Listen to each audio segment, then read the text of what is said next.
नमस्कार दोस्तों, आप सभी देख रहे हैं क्लिक इंडिया।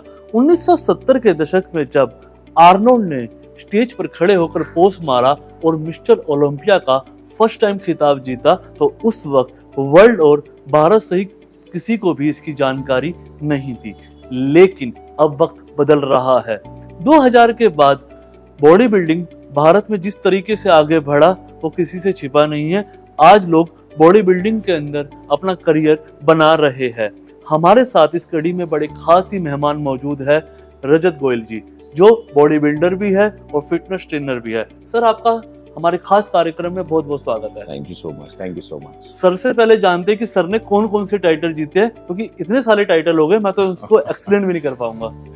सर बताइए अपनी जर्नी के बारे में बॉडी बिल्डिंग की। बिल्कुल, थोड़ा सा मैं शुरुआत से शुरू करता हूँ। सन 2000 में मैं पहली बार जिम गया था। मैं जब 13 साल की उम्र का था और वहां से मैंने एक जो वेट ट्रेनिंग होती है या बोलते हैं कि वजन उठाना शुरू किया था। और तब मुझे ये नहीं पता था कि मैं बॉडी बिल्डिंग में आऊंगा या मैं प्रोफेशनली खेलूंगा या मैं ट्रेन करूंगा या मैं कोच बनूंगा या इंटरनेशनल एक्सपर्ट बनूंगा। वो चीज आगे चलती चली गई। मैंने अपना 12th पास किया, इंजीनियरिंग करी, MBA किया। हर जो भी मेरी एजुकेशन क्वालिफिकेशन रही, सबके साथ मेरा ट्रेनिंग का जो पैटर्न था वो चलता रहा, वो कभी रुका नहीं। तो सन 2014 में जब मैं दिल्ली में आया तो मैं प्रोफेशनली इसमें एंटर करा in the field of fitness. तब भी इतना ज्यादा बॉडी बिल्डिंग का स्कोप नहीं था, लेकिन बढ़ रहा था इंडिया में। 2014 में मेरी प्रोफेशनल जर्नी शुरू हुई और उसके बाद से लेके आज 2023 तक मैं आपको बताऊं तो मैंने शुरुआत में मेंस फिजिक खेलना शुरू किया, जो कि बॉडी बिल्डिंग का एक पार्ट होता है, एक कैटेगरी होती है मेंस फिजिक। उसमें मैंने गोल्ड मेडल और ब्रॉन्ज मेडल जीते। फिर मैंने अपने मसल साइज को एनहांस करने के लिए पावर लिफ्टिंग की ट्रेनिंग शुरू करी। पावर लिफ्टिंग की ट्रेनिंग में भी मैं इंटरनेशनल गया और मैंने नेदरलैंड्स में, इंग्लैंड में, जर्मनी में gold medal, silver medal, bronze medal जीते। ये मैं आपको बता रहा हूँ सन 2017-2018 की बात मैं बता रहा हूँ।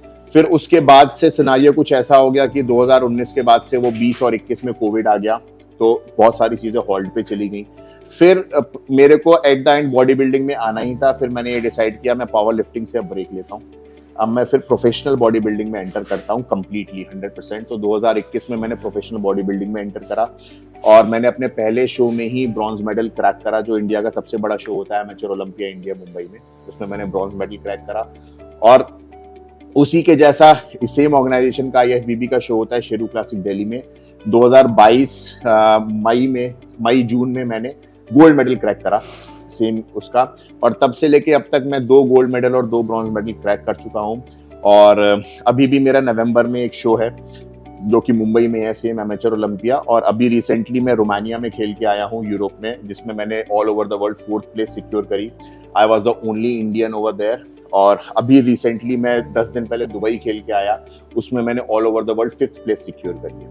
तो टचवुड बाय गॉड्स ग्रेस मैं जहां भी गया हूं इंडिया को रिप्रेजेंट करने, मैं दुनिया के 5 बेस्ट बंदों में रहा हूं अपनी कैटेगरी में, और इसके लिए मैं शुक्रगुजार हूं ऊपर वाले का। बहुत शानदार। सर, आपने फिटनेस की करियर अपना बनाया, जैसे कि आपने बताया कि 14 में आप दिल्ली आए। इस दौरान सर हमें हमारे दर्शकों को ये बताइए कि आपने बॉडी कैसे बनाई उस वक्त पे, और आपकी चीजें क्या चैलेंजेस थे, क्योंकि अभी की बात की जाए 23 की तो काफी चीजें अवेलेबल है, बट उस टाइम पर इतनी नहीं थी। बिल्कुल। आप देखिए, एक वर्ड होता है एवोल्यूशन, हर एक चीज की ग्रोथ। यस। तो जिस समय जिस चीज की अवेलेबिलिटी होती है या जिस समय जिस चीज का वो सिनेरियो चल रहा होता है, तो सब लोगों का जो प्रोग्रेस का लेवल होता है वो वैसा ही होता है। तो 2014-15 में जिस तरीके की बॉडीज होती थी, आजकल वो बॉडीज एक बिगिनर्स की है। जी सर।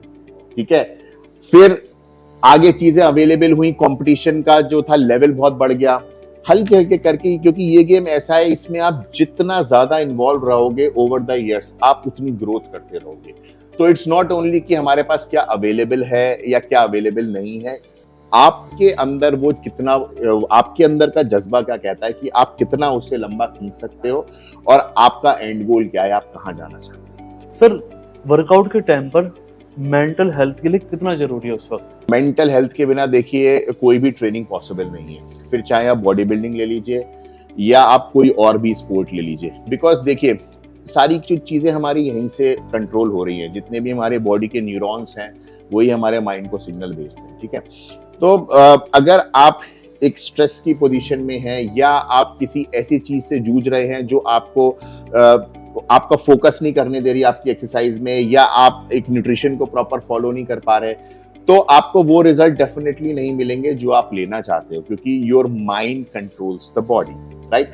अब इसी की तरीके से जिसका पूरा दिमाग का काम है, तो क्या होता है कि वो दिमाग तो उसका अच्छा चलता है लेकिन कहीं ना कहीं बॉडी उसका साथ नहीं देती है, ठीक है। तो जो लोग कहते हैं अनहेल्दी हैं, तो ये दोनों एक दूसरे के कॉम्प्लीमेंट्री हैं। दिमाग के साथ साथ शरीर की जरूरत है और शरीर को चलाने के लिए दिमाग की जरूरत है। दिमाग वाले लोगों को अपने शरीर को स्वस्थ रखना है और जो शरीर के लिए मेहनत करते हैं उन्हें अपने दिमाग को भी स्वस्थ रखना जरूरत है। दोनों चीजें एक साथ चलती हैं। सर, और दूसरा ये जो वर्कआउट है वो डिप्रेशन, एंजाइटी, इन सब के लिए कितना फायदेमंद है आपके ख्याल से?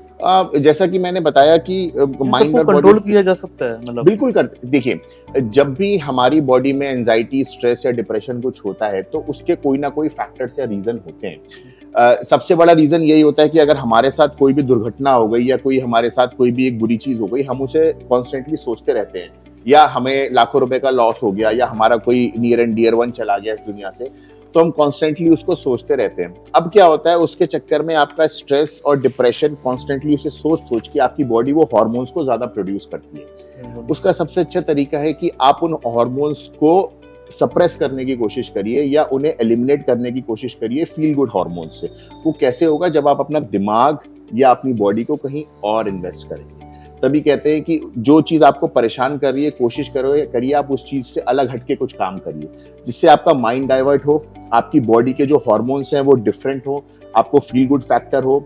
आप अगर ट्रेनिंग करोगे तो आपको नींद अच्छी आएगी, जब आप नींद अच्छी लोगे तो आपका स्ट्रेस थोड़ा रिलीज होगा, ठीक है। तो ये बहुत सारी चीजें होती हैं जो एक अच्छी ट्रेनिंग करने से आपके माइंड को भी फ्रेश रखती हैं, आपके सारे स्ट्रेस और एंजाइटी को दूर करती हैं। ओके सर, अगर आपके पूरे करियर के ग्राफ की बात की जाए और आपकी बात की जाए, तो थोड़ा सा ना दर्शकों को ये बताइए कि आप वर्कआउट कितनी देर करते हैं जब आप ट्रेनिंग कर रहे होते हैं किसी कंपटीशन के लिए, और नॉर्मल आप कितनी ट्रेनिंग कर सकते हैं, लोग कितनी देर करते हैं?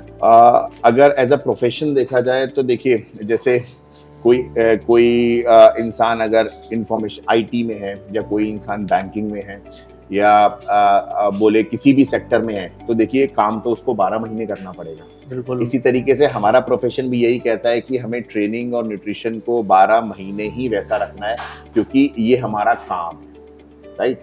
तो हम इसे काम की तरीके से भी लेते हैं, हम इसे हेल्थ की तरीके से भी लेते हैं। लेकिन हाँ, जब हम किसी भी कंपटीशन की तैयारी करते हैं या हमें पता है कि हमें बाहर जाके इंडिया को रिप्रेजेंट करना है, समथिंग लाइक दैट, तो थोड़ा हमारा इंटेंसिटी लेवल बढ़ जाता है, हमारा थोड़ा फोकस बढ़ जाता है, हमारा डिसिप्लिन बढ़ जाता है, और बहुत सारी चीजें छोटी मोटी उस लेवल पे चेंज हो जाती हैं। जिस तरीके से एक कॉर्पोरेट कंपनी में अगर किसी मैनेजर के पास एक बहुत अच्छा प्रोजेक्ट आ जाता है तो उसके लिए वो दिन रात लगा रहता है, अपनी टीम को लगाए रखता है, जिससे हम डेडलाइन पे उस प्रोजेक्ट को पूरा कर लें और वो सक्सेसफुल हो जाए।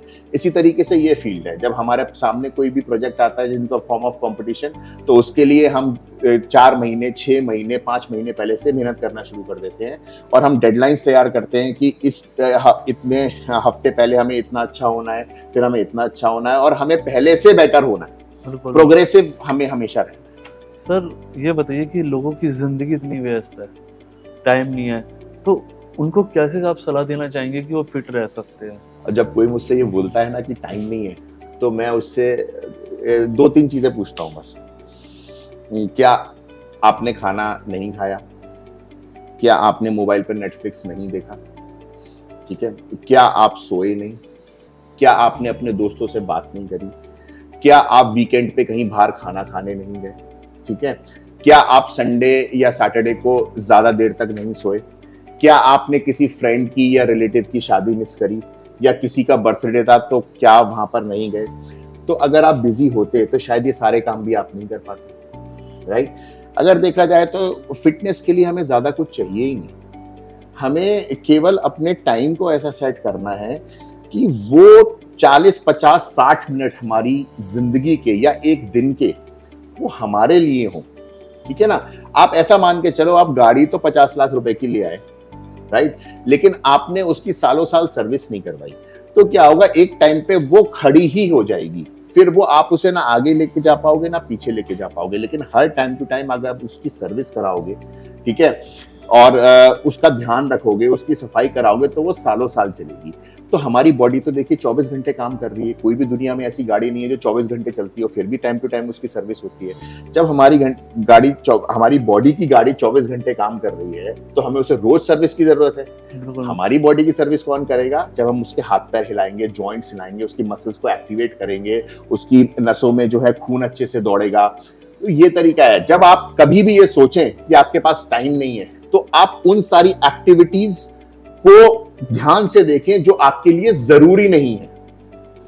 आप उनमें से 1 या 2 एक्टिविटी ऐसी जरूर सोचेंगे जिसमें आप 1 या 2 घंटा अपना अनवांटेड वेस्ट कर रहे हैं, तो उस टाइम को आप वहां पे लेके चले जाइए। It's as simple as this. देखिए, एक कोई भी अगर आपको कहीं पे भी आप रोक रहे हो या कोई चीज आपको कुछ करने से रोक रही है, उसका तरीका क्या है? हम उसका सोल्यूशन ढूंढें। हम ये नहीं सोच सकते यार ये तो हो ही नहीं सकता। अगर ये नहीं होगा तो क्या होगा? 5 साल 10 साल बाद आपकी बॉडी बोलेगी नहीं, इससे ज्यादा करो। फिर आपको सारे काम रोक के फिर आपको इसी को काम बनाना पड़ेगा। तो ऐसी नौबत ही ना है। मेन चीज यही है, टाइम सबके पास है, बट हमें टाइम टेबल सेट करने की जरूरत है। बहुत जी, बिल्कुल जी। सर, आजकल एक वर्ड चला हुआ है प्रैप कोच और एक ट्रेनर। सर, थोड़ा सा बताएंगे कि इसमें क्या फर्क होता है? ट्रेनर का अगर एक ब्रॉड डेफिनेशन में देखूं, तो ट्रेनर एक ऐसा इंसान है जो आपको ट्रेनिंग कराता है किसी भी स्पेसिफिक चीज से रिलेटेड। अब चाहे वो वेट ट्रेनिंग हो, चाहे वो कार्डियो ट्रेनिंग हो, चाहे वो कैलिस्थेनिक्स हो, चाहे वो किसी स्पोर्ट्स की ट्रेनिंग हो, ठीक है, वो उस फिजिकल एक्टिविटी का एक छोटा सा एक्सपर्ट हो। बिल्कुल। कोच की बात करें तो एक कोच का काम होता है कि आपके ट्रेनिंग, न्यूट्रिशन, आपके लाइफस्टाइल, आपके गोल्स, सबका ध्यान रखते हुए आपको उस गोल को अचीव कराए। बिल्कुल। A to Z from top to bottom हर एक चीज का ध्यान एक कोच को रखना होता है। अगर आप जिम में नॉर्मली जाके एक ट्रेनर से ट्रेनिंग कर रहे हो, तो वो आपको 1 घंटे में 6-7 एक्सरसाइज कराएगा, आपके रेप्स काउंट करेगा, आपको बॉडी पार्ट ट्रेन करा देगा, उसका काम हो गया। आप क्या कर रहे हो, क्या नहीं कर रहे हो, क्या खा रहे हो, वो नहीं कर पाएगा, क्योंकि उसकी नॉलेज वहीं तक सीमित है। बिल्कुल। तो मैं इसीलिए हमेशा सबको ये सजेस्ट करता हूं कि हर एक बंदे को एक कोच के अंडर जाना चाहिए। ट्रेनर ठीक है, आप ट्रेनिंग, अगर आप बाकी चीजों के एक्सपर्ट हो, आप एक ट्रेनर के अंडर जा सकते हो, लेकिन जब आप एक कोच के अंडर जाओगे ना, तो एग्जैक्टली आपकी बॉडी की और भी जो प्रॉब्लम्स है ना, वो भी सॉल्व होगी। आप हमेशा देखो कि आप एक ऐसे कोच के अंडर जाओ जिसको, सबसे पहली बात तो जिसको खुद ही ट्रेनिंग एक्सपीरियंस हो, वो केवल लिखने पढ़ने वाला कोच ना हो, ठीक है, और उसने खुद ही इस फील्ड में कुछ ना कुछ कर रखा हो, क्योंकि ये फील्ड ना फील की फील्ड है। जब तक आप अपने ऊपर वजन को फील नहीं करोगे, मसल्स को फील नहीं करोगे, ठीक है, अपना थकान को फील नहीं करोगे, अपने ब्लड फ्लो को फील नहीं करोगे, तब तक आप किसी को ट्रेन नहीं करा सकते। जब तक आप खुद नहीं खा के देखोगे कोई चीज, उसका इफेक्ट क्या होता है, तब तक आप किसी को कर नहीं सकते। तो प्रॉब्लम थोड़ी सी ये भी आ जाती है कि बहुत सारे लोग जिन्होंने ये काम नहीं कर रखे हैं, वो भी ट्रेनर बन गए। 4-6-8 महीने का कोर्स करके वो ट्रेनर बन गए, लेकिन ट्रेनर बनना इज नॉट ओनली फिटनेस। ये मैं थोड़ा सा कटाक्ष में बोलूंगा, थोड़ा सा है, लेकिन ये रियलिटी भी हो रही है। तो कोच और ट्रेनर में बेसिकली यही फर्क होता है। कोच आपके सारे एस्पेक्ट्स का ध्यान रखता है, अगर वो एक अच्छा कोच है तो। ट्रेनर केवल आपकी एक ट्रेनिंग तक सीमित है। ओके, तो ट्रेनिंग की बात हो गई, कोच की बात हो गई। अब मैं जानना चाहूंगा, एक ट्रेनर को तैयार होने में कितना वक्त लगता है और एक बॉडी बिल्डर को? तैयार बोले तो किस सेंस? पूरी रेडी बॉडी के लिए, पूरे प्रॉपर तरीके से, माइंड से लेके, बॉडी से लेके, हर चीज से लेके। हमारी बॉडी कभी रेडी नहीं होती। अगर हमारी बॉडी रेडी हो गई होती तो हम अगले कंपटीशन में उसे बेटर करने का नहीं सोचते। ये बात है, आप समझो, ठीक है। हमेशा आपको अपनी बॉडी में कहीं ना कहीं कमी दिखेगी। अगर आपको नहीं दिखेगी तो वो रह ही जाएगी। तो हम हमेशा बेटरमेंट के लिए काम करते हैं। अगर हमने उस बेटरमेंट पे काम कर लिया, तब हम कह सकते हैं कि हम इसे उस स्पेसिफिक टाइम पीरियड के लिए रेडी हो गए।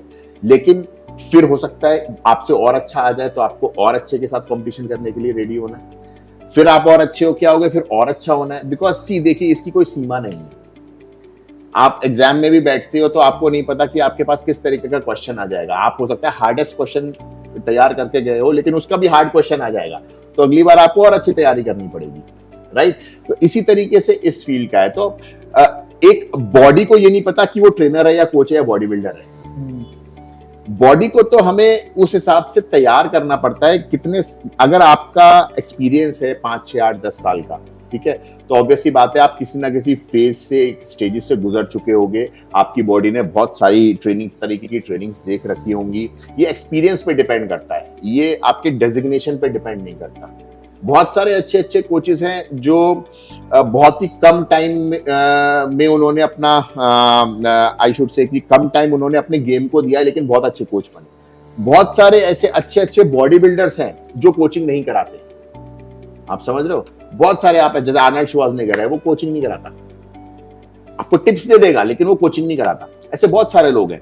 तो इसी तरीके से कि हम किसी के लिए भी ये नहीं बोल सकते कि वो इतना टाइम इसको ज्यादा लगता है या कम लगता है। नो, इट डिपेंड्स आपको कहां जाना है। अगर मुझे बहुत अच्छे से कंप्लीट करना है तो मुझे उस हिसाब से तैयार करना पड़ेगा।